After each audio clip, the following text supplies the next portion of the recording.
चलो last scene जो हमने देखा था आखिरकार पिछले एपिसोड का कि फेंगयुआन के पास रिग्रेट गो उड़ते हुए आया था, तो अब सोच सकते हैं, समझ सकते हैं कि क्यों आया होगा वो। तो ये अरेंजमेंट थी यार, मतलब रेड लोटस ने पैराडाइज को इसलिए दिया होगा ताकि वो उसके इनहेरिटर को दे सके, यानी फेंगयुआन को दे सके। हो सकता है अब यही फेंगयुआन इनहेरिटर होगा ना, और कौन हो सकता है, देखते हैं आगे। फेंगयुआन ने धीरे से आंखें खोली, उसकी आईज में डेज हट गया था। उसने रेड लोटस डीमन वनरेबल की छोड़ी हुई मेमोरी कंप्लीट देखी और कॉज इफेक्ट समझ गया। ओके, तो इनहेरिटेंस भी मिल गई भाई को। रेग्रेट गु आया, इनहेरिटेंस लेके भी आया था, ठीक है। फेंगयुआन ने आगे कहा, मुझे लगा नहीं था मैं डायरेक्टली स्टोन लोटस आइलैंड आ जाऊंगा। रेड लोटस और पैराडाइज अर्थ मर चुके हैं, फिर भी उनके अरेंजमेंट्स काम कर रहे हैं। फेंगयुआन ने रेड लोटस की ट्रू मीनिंग और सामने फ्लोटिंग रैंक 8 रेग्रेट गु को देखा। Red lotus true meaning smile के साथ यहाँ पे कहता है, फेंगयुआन तुम फाइनली आ गए। मुझे पता है तुम फेट गु को डिस्ट्रॉय करने की पूरी कोशिश करोगे। मेरी ट्रू इनहेरिटेंस एक्सेप्ट करो, ये तुम्हारा 1 मिलियन साल से वेट कर रही है, यानी ट्रू इनहेरिटेंस। फेंगयुआन ने हेड नोट करा, हाँ में हाँ मिलाया और हाथ आगे बढ़ाया रिग्रेट गु को पकड़ने के लिए। रेड लोटस की ट्रू मीनिंग तुरंत ही उसे वार्न करती है, यानी मतलब बोलती है कि थोड़ी वार्निंग देती है और कहती है, केयरफुल, रिग्रेट गो को कोई डायरेक्टली टच मत, मतलब कोई भी क्या, कोई नहीं कर सकता, तो तुम भी मत करना डायरेक्ट। तुम इमॉर्टल वनरेबल तो ऑफ कोर्स नहीं हो ना, इसलिए ना, वही कहना चाह रहा था। कहता है केयरफुल, रिग्रेट गो को डायरेक्टली टच मत करना, वरना रिफाइन होने के बाद भी एंडलेस रिग्रेट में डूब जाओगे।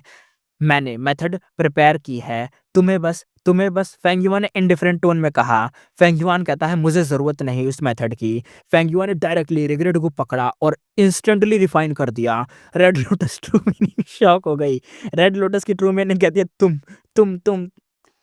और यही मतलब इसी के साथ ना यहाँ पे सीन शिफ्ट हो गया। सीन दिखा जाता है रिवर ऑफ टाइम का, of course. River of time हमेशा पास्ट से प्रेजेंट और फ्यूचर की तरफ फ्लो करता है, यानी पास्ट से प्रेजेंट और फ्यूचर ऐसे ऊपर की साइड, नीचे से ऊपर की साइड फ्लो करता है। फेंगयुआन रेड लोटस के आइलैंड के एज पे खड़ा था, काम एक्सप्रेशन और डीप गेज के साथ रिवर ऑफ टाइम को देख रहा था।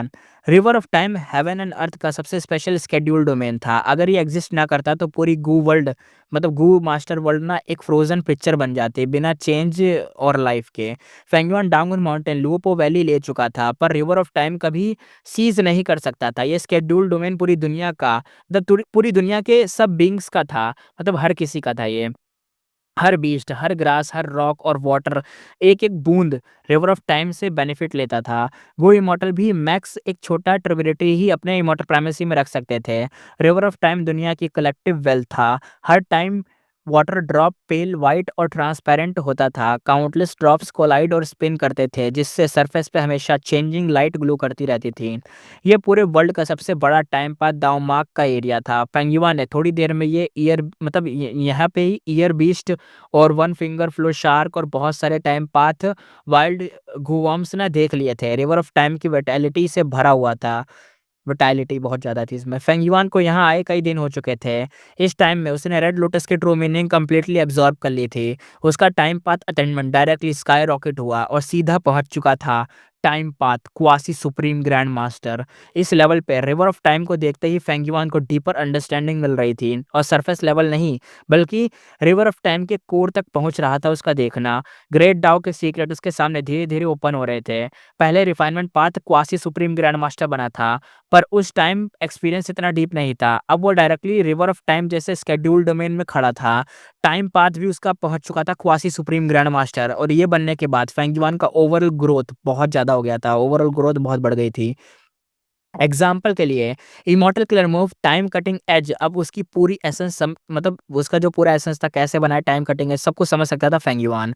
गो वर्म चेंज करके ओरिजिनल पावर स्टोर कर सकता था। चिया शाह के टाइम पाथ इमॉर्टल गो और किलर मूव भी अब वो पूरे अपने अकॉर्डिंग मॉडिफाई कर सकता था। सबसे बड़ा बेनिफिट टाइम पाथ इमॉर्टल गो रेसिपीज में था। Time path plus refinement path दोनों क्वासी सुप्रीम ग्रैंड मास्टर होने से फेंगयुआन ऑलमोस्ट किसी भी टाइम पाथ इमॉर्टल गो को कॉन्फिडेंटली मॉडिफाई या रिफाइन कर सकता था।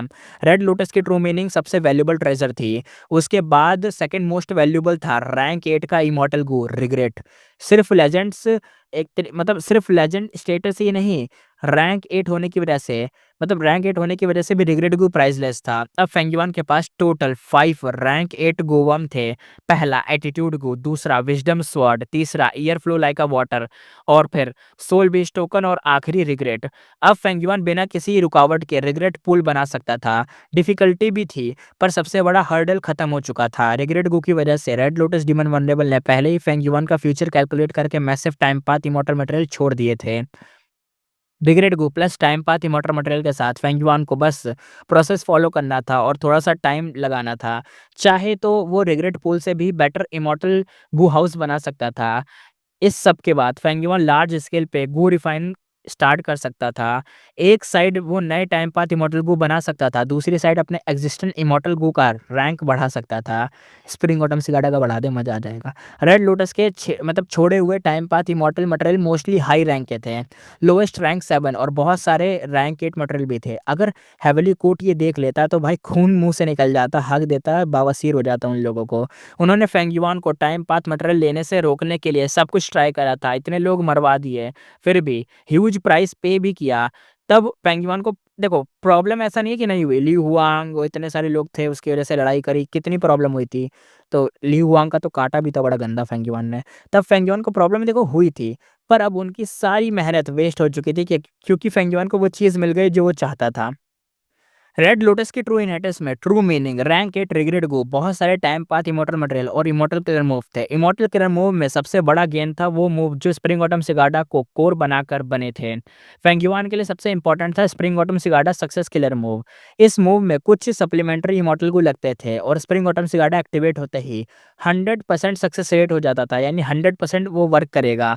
हेवेंसविल की ऐसी की तैसी, मतलब हो गया काम हेवेंसविल का।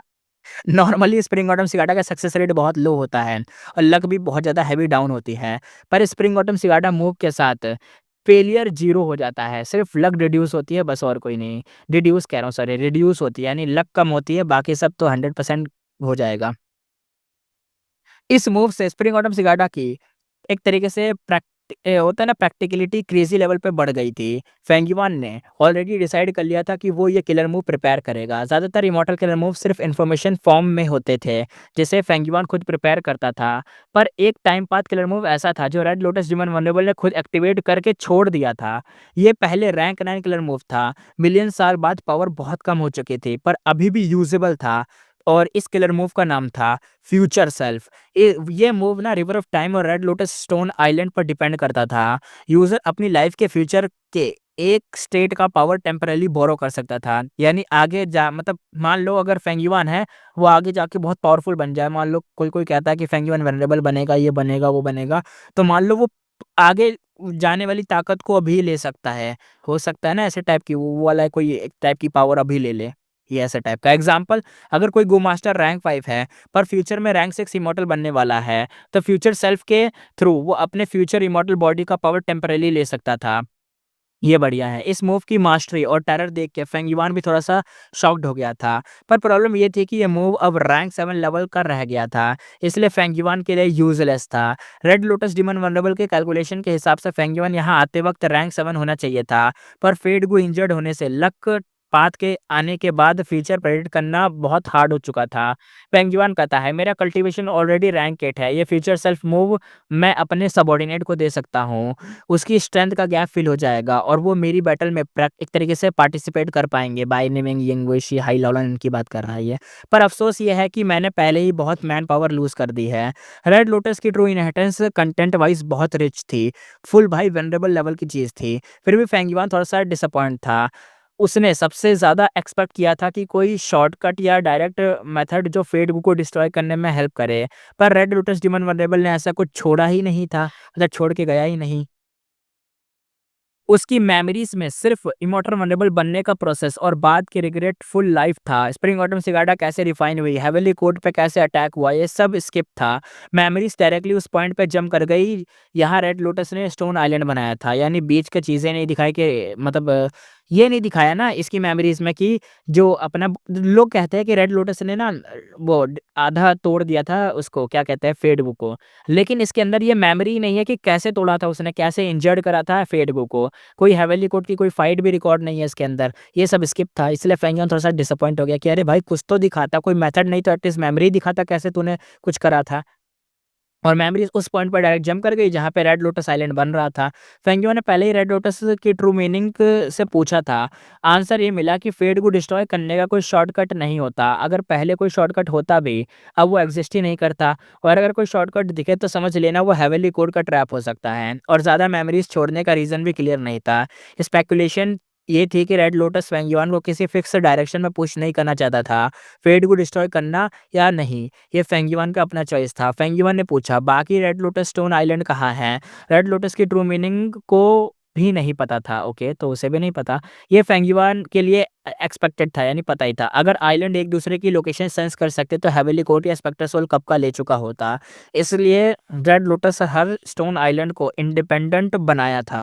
लेकिन फेंगिवन के लिए ना कंक्लूजन क्लियर था कि फेट गू को ना डिस्ट्रॉय करना ही पड़ेगा। उसके लिए एक चीज़ तो क्लियर हो गई थी कि फेट गू को डिस्ट्रॉय करना ही है, बस 100% करना ही है। हेवेनली कोर्ट विद फेटगू और विदाउट फेटगू दोनों अलग वर्ल्ड्स थे। अगर फेटगू डिस्ट्रॉय हो गया, सॉरी फेटगू रिस्टोर हो गया यानी पूरा बन गया, तो बाकी सब फेट के कंट्रोल में आ जाएंगे। उस वक्त फेंगिवान का एनिमी ऑलमोस्ट पूरी दुनिया बन जाएगी।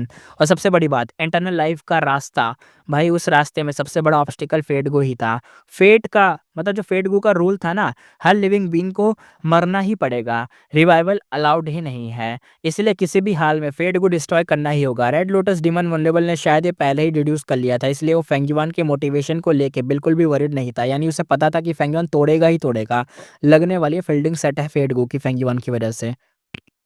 इसी के साथ एपिसोड करते खत्म, फिर मिलेंगे नेक्स्ट एपिसोड में।